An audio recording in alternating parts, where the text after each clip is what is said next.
Hello friends, welcome to my channel Bio World with Gauri Ma'am. Doctor Homi Bhabha बाल वैज्ञानिक competition इस exam के लिए प्रिपरेशन कर रहे हैं। आपकी फर्स्ट लेवल की एग्जाम जो थ्योरी होती है वो अक्टूबर एंड या नवंबर फर्स्ट वीक में होगी।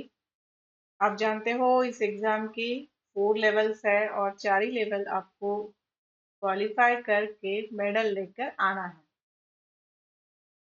प्रिपरेशन अच्छे से हो इसलिए उसे जल्दी शुरू करना चाहिए ताकि आपको इनफ टाइम मिले, आप अच्छे से पढ़ो, उस पर बेस्ड क्वेश्चन सॉल्व करो और सारी कंसेप्ट क्लियर करने के बाद ही एग्जाम के लिए चले जाओ।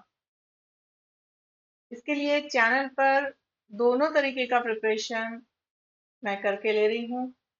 जैसे कि लाइव सेशंस के थ्रू आपको मैं चैप्टर्स समझा रही हूँ और वीडियोस के थ्रू आपको यहाँ पर previous year question paper solve करके दिखा रही हूँ। तो एक कंप्लीट प्रिपरेशन आपका यहाँ पर हो रहा है, इसलिए चैनल को लाइक शेयर और सब्सक्राइब जरूर करना। हम लोग 2024-25 का थियरी पेपर डिस्कस कर रहे हैं। आइए देखते हैं। पहले 10 क्वेश्चंस हमने डिस्कस कर लिए थे लास्ट वीडियो में, अभी आगे के 10 की बात हो रही है। तो लास्ट क्वेश्चन क्या था लास्ट वीडियो में? That was mushroom provides a large amount of, mushroom से प्रोटीन्स मिलते हैं।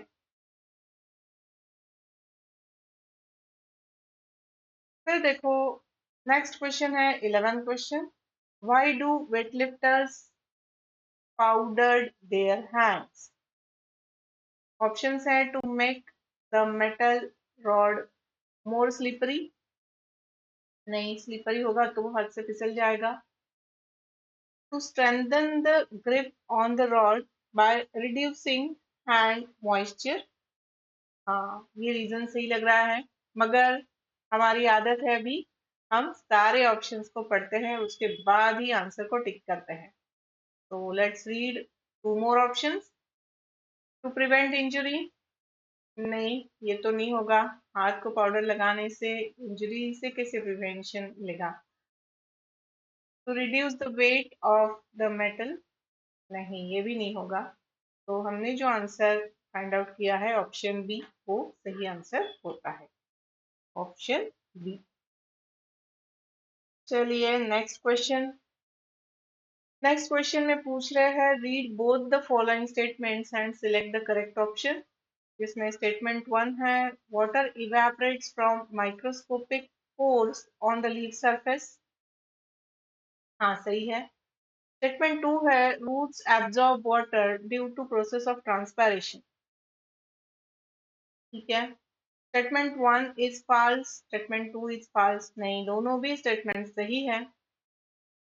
फिर सी ऑप्शन में लिखा है statement 1 is the cause of statement 2, water evaporate हो रहा है इसलिए रूट्स वाटर को एब्जॉर्ब कर रहे हैं, ये सही है क्या? या फिर statement 2 is cause of statement 1, roots absorb कर रहे हैं इसलिए ट्रांसपैरेशन हो रहा है, ऐसे है क्या? तो यहाँ पर statement 1 is the cause of statement 2, ये सही आंसर बनता है, ठीक है। तो ऑप्शन सी। नेक्स्ट क्वेश्चन में हमें एक ग्राफ दिया गया है।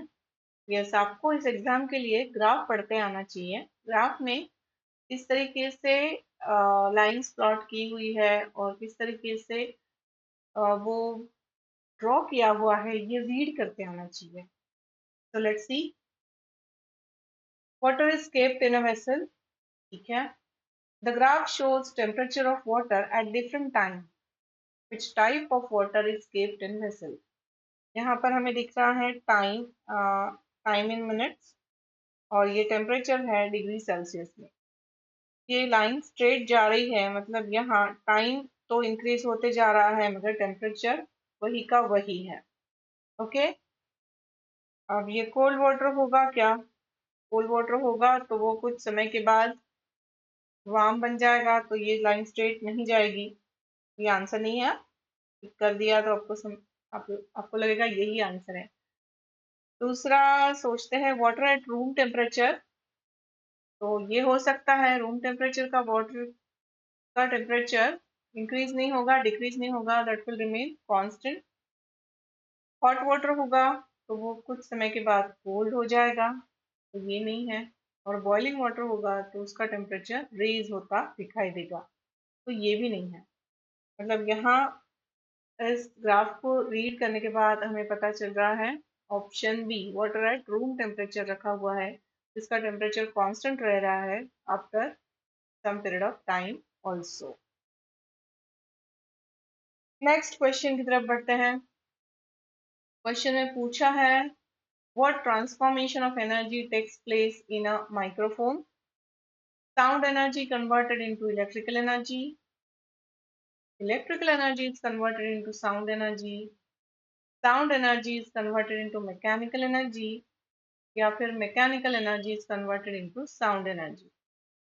तो यहाँ पर मैकेनिकल एनर्जी का कुछ रेफरेंस नहीं है, और इस क्वेश्चन का आंसर बनता है ऑप्शन ए, जहाँ पर sound energy is converted into electrical energy. Okay, next question के ऑप्शंस नहीं दिख रहे हैं, मैं गायब हो जाती हूँ। Dash is the main occupation in all parts of our country, जिसमें इंडस्ट्री, एग्रीकल्चर, हैंडलूम, कैटरिंग लिखा हुआ है, तो ऑब्वियसली यहाँ पर आंसर है एग्रीकल्चर। ठीक है, नेक्स्ट क्वेश्चन। नेक्स्ट क्वेश्चन में पूछ रहे हैं which cavity contains only one organ. Options में है एब्डोमिनल कैविटी, तो एब्डोमिनल कैविटी में कौन कौन से ऑर्गन्स होते हैं? डाइजेस्टिव सिस्टम होती है, वहां पर किडनी होती है। फिर क्रैनियल कैविटी में ब्रेन होता है। थोरैसिक कैविटी में लंग्स और हार्ट होता है। पेल्विक कैविटी जो है जिसमें यूरिनरी ब्लैडर होता है, तो यूरिनरी ब्लैडर और यूरिनरी सिस्टम के अदर पार्ट्स भी आएंगे पेल्विक कैविटी में। तो क्रैनियल कैविटी एक कैविटी है जिसमें सिर्फ एक ऑर्गन होता है, that is nothing but brain. Okay, आगे का क्वेश्चन। आगे के क्वेश्चन में लगता है कुछ स्टोरी है, पढ़ते हैं। During summer Meera carries water in a transparent plastic bottle to her school. Okay, one day she forgot her bottle in the school. ठीक है, the bottle still had some water left in it. Okay, the next day she observed some water droplets on the inner surface of the empty portion of the bottle. What might be the reason? Condensation, only evaporation and condensation, can't say. तो यहाँ पर option C होना चाहिए, क्योंकि जो bottle में थोड़ा सा वाटर था, that has been evaporated first and after some time it get condensed, and that's why she observed some water droplets on the inner surface of the empty portion of the bottle. Hence option C इस question का सही answer हो जाएगा। ठीक है, next question. Next question में पूछा है the condition required for separating the components of a mixture of two or more miscible liquids by distillation is। अभी इन्हें सेपरेट करने हैं two miscible liquids using distillation. Distillation की प्रोसेस में हम क्या करते हैं, बेसिकली वहां पर इवेपोरेशन और कंडेंसेशन, ये दोनों चीजें इन्वॉल्व होती है।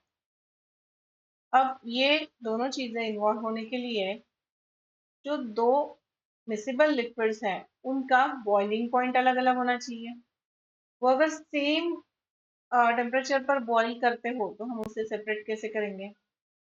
हमें ऐसा कुछ मिसिबल लिक्विड होने चाहिए वो दोनों जिनके बॉइलिंग पॉइंट में डिफरेंस हो, सफिशिएंट डिफरेंस हो, ताकि एक लिक्विड सबसे पहले इवेपोरेट हो जाए, कंडेंस हो जाए, उसे हम कलेक्ट करें और उसके बाद दूसरा लिक्विड विल स्टार्ट इवेपोरेटिंग, तभी ये हो सकता है।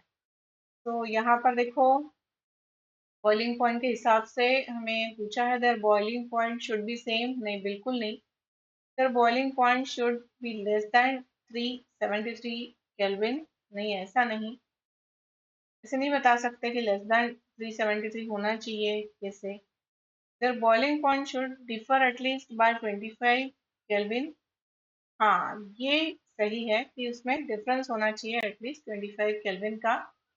एंड ऑप्शन डी है the boiling point of one liquid should be 373 kelvin. नहीं, ऐसा भी जरूरी नहीं है, जो भी है दो बॉइलिंग पॉइंट में 25 केल्विन का डिफरेंस हो इतना हमें काफी है. ओके, तो ऑप्शन सी यहाँ पर सही आंसर बन जाएगा. But it next question. Next question में एक एक्सपेरिमेंट बताया गया है, जहाँ देखो, in an experiment to study corrosion, a piece of iron metal is placed under different medium as shown in figure. Iron piece को चार अलग अलग मीडियम में रखा है. पहला है एयर, दूसरा है वाटर, तीसरा है एसिड और फोर्थ है वाटर. अगर पहले इसमें आयरन पीस और ये सेकेंड वाली जो टेस्ट ट्यूब है जिसमें आयरन पीस डायरेक्टली डाला हुआ है वाटर में, whereas ये फोर्थ नंबर की जो टेस्ट ट्यूब है जिसमें आयरन पीस जो है that is painted with oil paint, ऐसा आयरन पीस है और उसे वाटर में डाला है. ठीक है. each of the test tubes sealed completely and left for a few weeks. Okay, ठीक है. arrange them in the order of most to least corroded pieces of iron metal at the end of the experiment. इसमें सबसे ज्यादा मतलब सबसे fast corrosion किसमें होगा और सबसे कम करोजन या फिर नहीं करोजन नहीं होगा, ऐसी कौन सी टेस्ट ट्यूब होगी, ये हमें बताना है. तो यहाँ देखो, एसिड फेवर्स करोजन, तो एसिड वाला सबसे पहले होगा. उसके बाद ये जो वाटर में रखा हुआ सेकेंड टेस्ट ट्यूब का है ये होगा, क्योंकि water will provide oxygen which is required for corrosion. फिर होगा एयर में रखा हुआ आयरन पीस करोड, जिसमें एयर से ऑक्सीजन की रिएक्शन होके वो करोड होगा. और सबसे एंड में फोर्थ का, क्योंकि वो होगा ही नहीं क्योंकि that is painted with oil paint, तो वहां पर करोजन की प्रोसेस होगी ही नहीं.